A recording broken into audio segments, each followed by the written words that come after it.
दिलवा टूटल से कि आवाज ना भइल, पागल भइल दीवाना धोखेबाज ना भइल।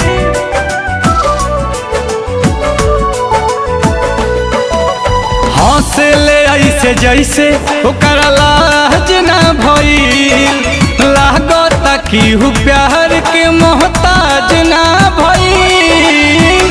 कहाँ के हुआ गाबा समैया के घड़ी से, कहाँ के हुआ गाबा समैया के घड़ी से। हमारा से ऐसे जुदा हो गइल जैसे होला दिसंबर जनवरी से।